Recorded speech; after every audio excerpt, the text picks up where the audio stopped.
تعرف بقى ان معاملة الشيطان بتختلف تماما لما تكون انت مصاحبها ولما تتجوزها؟ هتقول لي تختلف ازاي يعني؟ اقول لك بمنتهى البساطة، الشيطان بيبقى معاك حمادة قبل الجواز، وبعد الجواز بيبقى حمادة تاني خالص. يعني بالمختصر كده، طول ما انت مصاحبها وماشي معاها كده، الشيطان دايما هيفضل يظهر لك مميزاتها بس، ودايما هيخليك تغفل عن العيوب، دايما هيخليك تشوفها ان هي دي البنت اللي مستحيل اسيبها، هو ده الراجل بتاعي اللي مفيش زيه، وبطلوا محن بقى. يعني دايما الشيطان بيخليك تركز مثلا على جمال عينيها، على نعومة شعرها، وانت تركزي على طوله وعلى عضلاته. دايما بيخليك تركزي او يخليك تركز على الحاجات الحلوه بس بعد الجواز بقى صراحه الشيطان مش بيحب الحي الميت. انتوا ازاي تتجوزوا اصلا؟ طب تعالوا لي بقى المره دي بقى هخليكم تركزوا على العيوب بس. يعني شوف كده سنانها عامله ازاي، شوفها كده هي ماشيه، بص طلعت عرجه، شفت اتجوزت واحده عرجه. وشوف كده الواد، شفت الواد الطويل دوت طلع مقتب. طب ما هو الاول ما كانش مقتب، كان حلو وممسوك القوام، اشمعنى دلوقتي وهو كده الواد طلع مقتب؟ انا حظي المهبب كده. فده ما يخليكم تركزوا على عيوب بعض. طيب ليه الشيطان بيعمل كده؟ بمنتهى البساطه، الشيطان طالما انتوا ماشيين في الحرام خارج اطار الزواج، هو كده مبسوط وعال العال. خليكم بقى كده اول ما تفكروا انكم تتجوزوا بيبقى عايز العلاقه دي تنتهي على طول، لان دي اكتر حاجه ابليس بيحبها، ان اتنين يتطلقوا. تقول لي اشمعنى دي اكتر حاجه بيحبها يعني؟ علشان الطلاق بيجيب ذنوب كتير. يا سلام بقى لو اتطلقتوا فضلتوا تجيبوا في سيره بعض، يا سلام بقى لو انتوا الاثنين اذيتوا بعض، او لو انتوا الاثنين فضلتوا تبهدلوا بعض في المحاكم،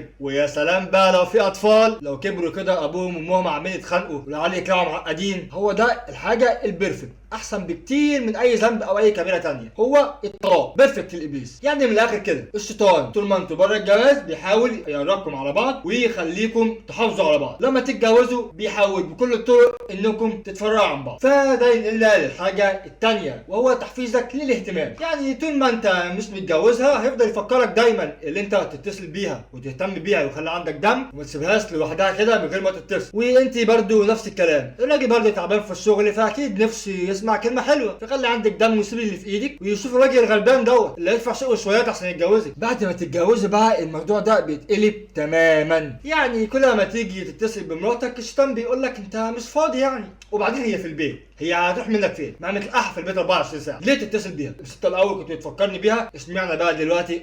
في فرق، الاول ما كانتش مراتك، دلوقتي بقت حلالك، وللاسف هي دي الحاجه اللي هي معصباك. وانت برضه لما تفكري تروحي تقعدي مع جوزك شويه هيقول لك هتسيبي المسلسل، حد يسيب المسلسل على التليفون دوت، اقعدي كملي. وبعدين اصلا الراجل ده ممل وهيبدا بقى يجي يزعق وبتاع، خليكي كده احسن، خليكي هنا. الله، هو مش الاول الواد كان غلبان ونفسه يسمع كلمه حلوه؟ اللي حصل دلوقتي. وكمان بره الجواز هيخليكم تعدوا لبعض حاجات كتير، يعني هيخليكم تبقى خلقكم طويل شويه. يعني هي لما تزعلك هيفضل تقول لك معلش البنت برضه انت بتحبها استحملها شويه، بعديها ما غلطتش قوي يعني، ده غلطه بسيطه. وانت برضو لما تغلط فيها الشيطان هيخليها تستحملك شويه. يعني برضو اكيد الراجل تعبان من الشغل او مضغوط، يعني استحملي شويه عدي الليله. يعني اول بقى ما تتجوزوا التلاكيك، كل لما تعملوا غلطه هيفضل يوقف لكم على الواحده، والله لا تطلقوا النهارده. يعني كل لما تبص لك بصه، شفت بتبص لك ازاي؟ على فكره انت مش مسيطر، على فكره انت مش مسيطر، البنت دي لازم تتربى، وهي تلاقيك اصلا بتبص لك عشان بتحبك او هي معجبه بيك، وما اتجوزتك ليه؟ وهو برضو كل لما يقول كلمه شفتي اكيد عارف